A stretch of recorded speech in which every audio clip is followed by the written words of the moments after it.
Avant l'explosion, il y a 1 milliard d'années, la Terre est un désert minéral battu par une atmosphère électrique et corrosive. Pourtant, la vie existe depuis longtemps déjà dans les océans, mais seulement sous forme de petits organismes assez primitifs unicellulaires.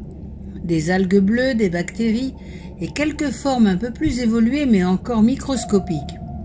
Soudain, il y a 540 millions d'années, on voit apparaître des êtres ressemblant à des feuilles, des disques striés, des petits vers, des êtres difficilement classables mais de taille visible. Et puis, il y a 528 millions d'années, il se produit une véritable explosion de vie avec l'apparition d'une faune, d'une diversification et d'une richesse étonnantes. Des organismes très différents les uns des autres, de tailles variées, allant de quelques millimètres à presque 1 mètre d'envergure, et dont certains ne ressemblent à rien de connu actuellement. Certaines de ces créatures sont dignes de films d'épouvante, d'autres sont d'une beauté extraordinaire, et certaines sont si bizarres qu'on croirait une hallucination. Bref, une explosion de vie, un feu d'artifice de créativité et de diversité. Et cette faune disparaît presque en totalité il y a 510 millions d'années.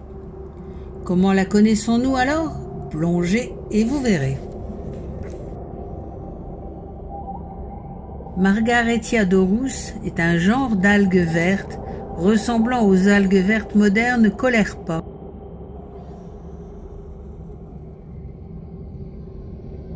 Waputichia ramosa est un genre d'algues rouges au classement incertain.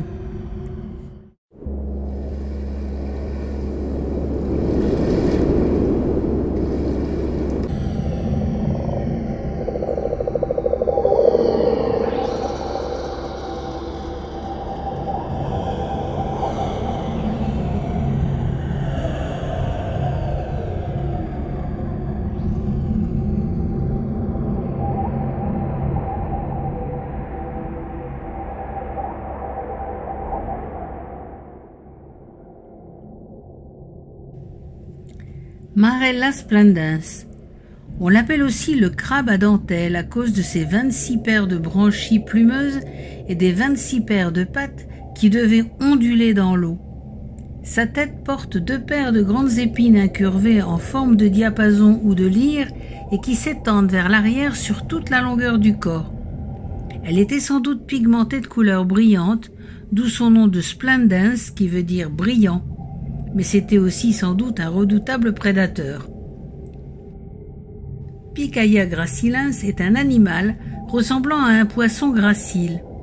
Il est considéré comme un membre primitif du groupe souche des chordés, c'est-à-dire des animaux possédant un squelette interne, dont les vertébrés, dont les humains.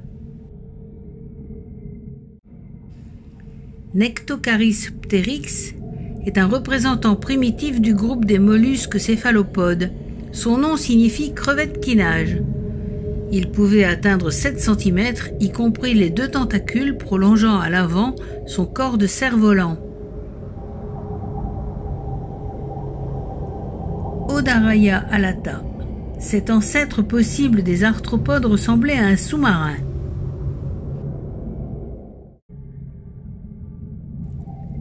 Parmi les nageurs, on trouve Canadia spinosa, de la famille des vers annélides avec de longues soies chatoyantes, d'où son nom qui signifie plein d'épines.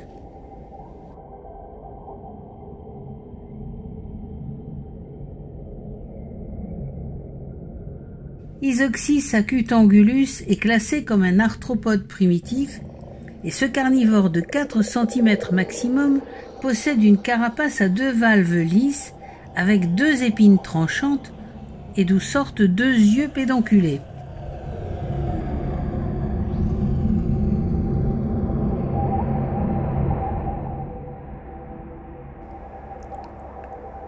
Opabinia regalis. Cet arthropode carnivore royal, doté de 5 yeux et d'une trompe terminée par une pince, aucun cinéaste n'aurait osé l'imaginer. Et il pouvait atteindre 10 cm.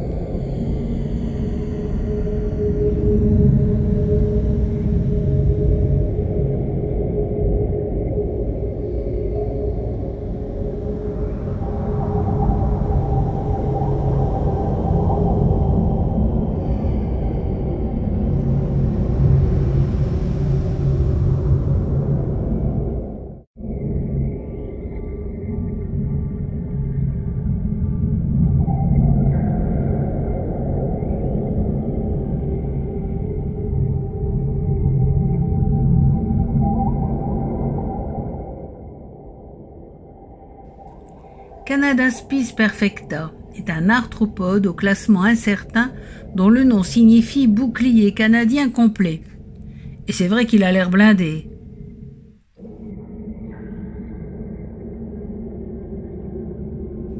Odontogryphus omalus était un mollusque qui ressemblait à une limace, mais il pouvait atteindre 12 cm.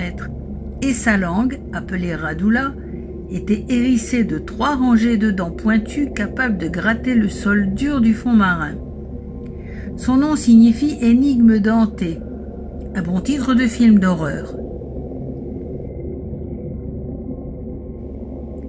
Orthrosanclus reburus, ce mollusque minuscule porte un nom à rallonge qui signifie « ressemble à une faucille aux cheveux hérissés ».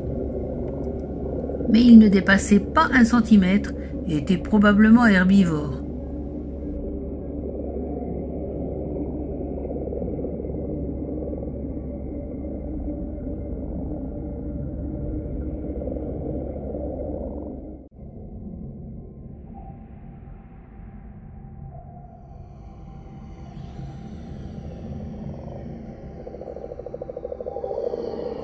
Parmi les charognards vivent Axia corrugata, qui est sans doute un mollusque, mais à la carapace ridée et aux longs poils rigides.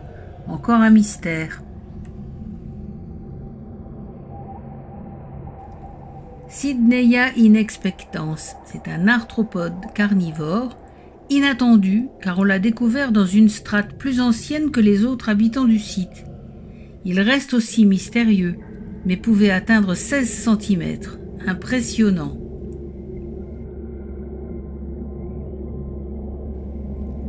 Oleonides serratus, avec sa carapace dure, c'est un genre de trilobite ayant conservé 3 paires de membres biramés et des antennes.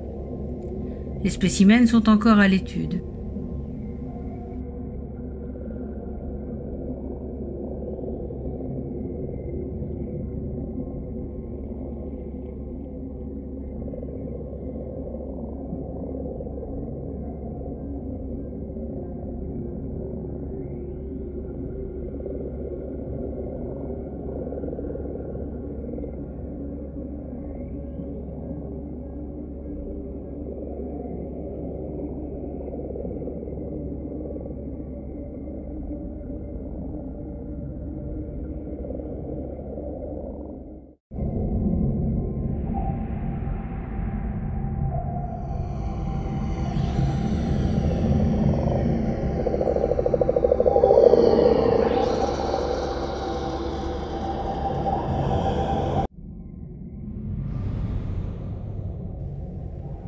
Parmi les filtreurs, Herpetogaster collinsi. Il ressemble à une plante, avec son stolon qui l'enracine au sol et ses appendices en forme d'algues. Mais c'est un animal tubulaire et on n'en sait guère plus. Nisucia burgessensis est plus grande mais moins spectaculaire que Micromitra.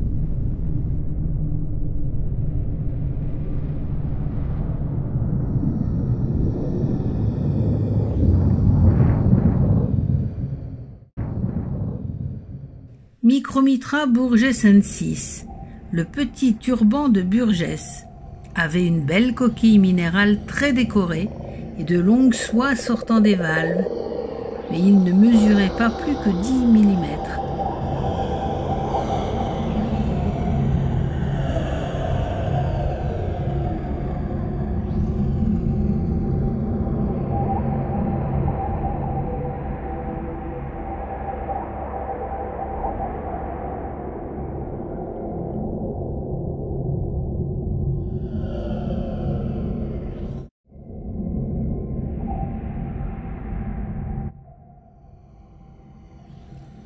Les prédateurs, la classe supérieure.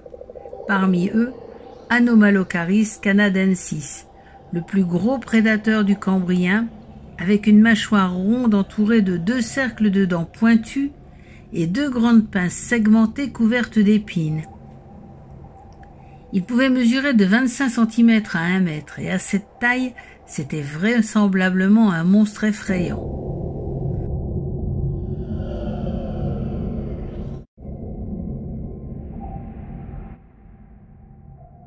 Ourdia victoria est de la même famille qu'Anomalocaris, mais pouvait mesurer entre 25 et 50 cm. Encore un redoutable prédateur.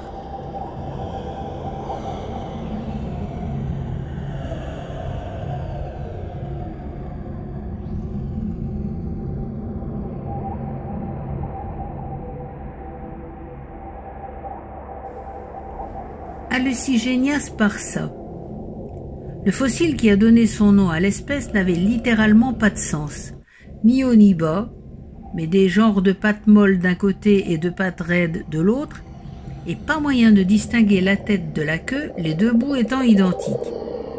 Heureusement, on trouva d'autres exemplaires de la bestiole et on finit par identifier un genre de ver à pattes, des pattes longues, doté d'épines dorsales pointues et avec une tête peu marquée. Un ver à pattes et carnivore en plus. J'hallucine.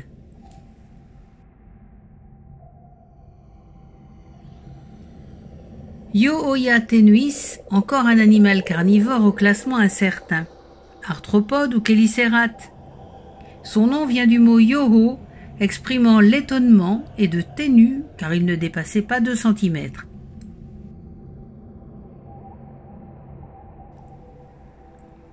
La coulée de boue qui anéantit toute vie dans ce petit coin d'océan a conservé parfaitement les corps délicats de tous ces êtres étonnants et nous a permis de les étudier. Ces espèces disparurent presque toutes lors de l'extinction du Cambrien 20 millions d'années plus tard.